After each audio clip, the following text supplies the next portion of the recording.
Assalamualaikum warahmatullahi wabarakatuh. Perkenalkan, nama saya Anu Soleha dengan NIM 120130069 dari Prodi Teknik Elektro kelas RB mata kuliah Sinyal dan Sistem.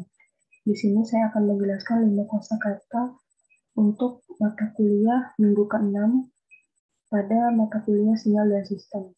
Yang pertama ada homogeneity. Homogeneity merupakan perubahan amplitudo pada masukan yang menghasilkan amplitudo yang identik pada keluaran.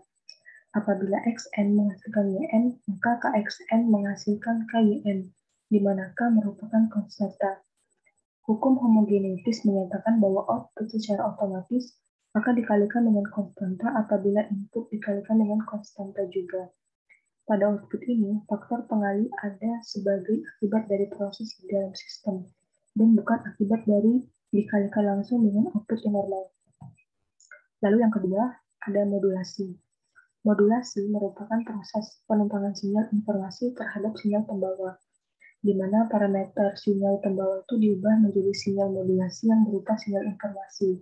Nah, sinyal informasi ini dapat kita jumpai pada audio, video, dan sinyal lainnya. Untuk melakukan modulasi, kita memerlukan sebuah perangkat yang bernama modulator. Modulator adalah proses menumpangkan data pada frekuensi gelombang pembawa ke sinyal informasi, agar sinyal dapat dikirim ke penerima melalui media perantara seperti kabel maupun udara. Modulasi ini ada beberapa jenis, yaitu ada modulasi amplitudo atau IM, yakni sinyal modulasi mengubah amplitudo menjadi sinyal pembawa.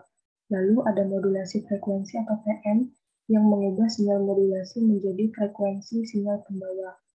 Lalu ada modulasi fasa, yang mengubah fase sinyal menjadi sinyal pembawa.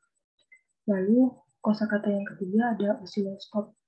Nah, osiloskop ini merupakan alat ukur elektronik yang digunakan untuk memproyeksikan atau menampilkan sinyal serta frekuensi listrik menjadi bentuk gambar, sehingga dinyatakan dalam satuan tertentu. Dengan bantuan osiloskop ini kita bisa melihat grafik pada sinyal maupun frekuensi sinyal secara lebih detail dan akurat.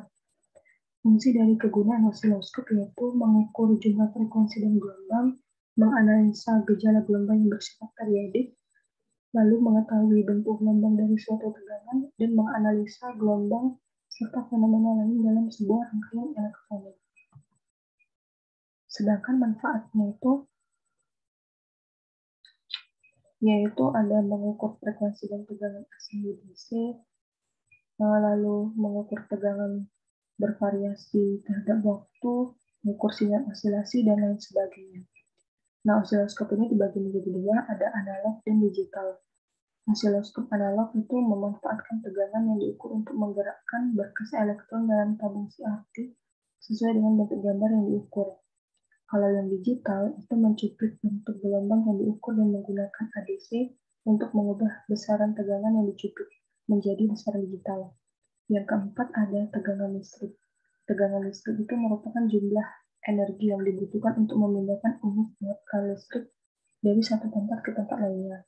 Tegangan listrik ini bisa dinotasikan dengan huruf V besar atau disebut dengan volt dengan rumus V sama dengan I kali R atau arus dikali hambatan. Berikut merupakan rangkaian dari tegangan listrik DC dan tegangan listrik AC. Lalu yang terakhir atau yang kelima ada amplifier. Amplifier ini merupakan penguatan. Jadi di dalam sinyal sistem, amplifier itu dibutuhkan untuk penguatan pada sinyal.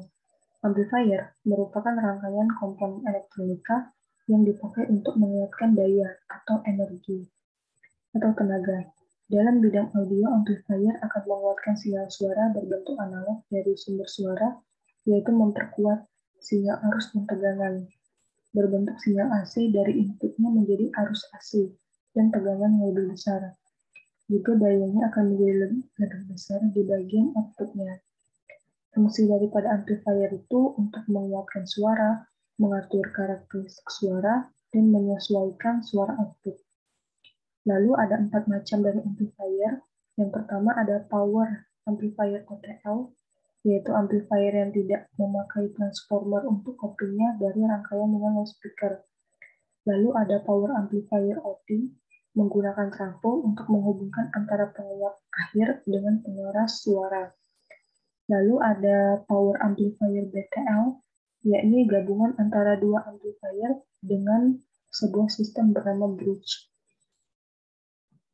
Sedangkan yang terakhir itu ada power amplifier OCL. Biasanya power amplifier OCL ini lebih umum digunakan pada penguat daya dengan amplitudo yang bernilai besar.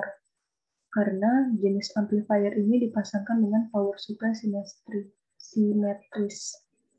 Dan amplifier ini juga diklaim lebih aman pada output yang dikeluarkan ke loudspeaker. Itulah penjelasan dari 5 kosakata membuka nama mata kuliah sinyal dan sistem. Semoga bermanfaat. Wassalamualaikum warahmatullahi wabarakatuh.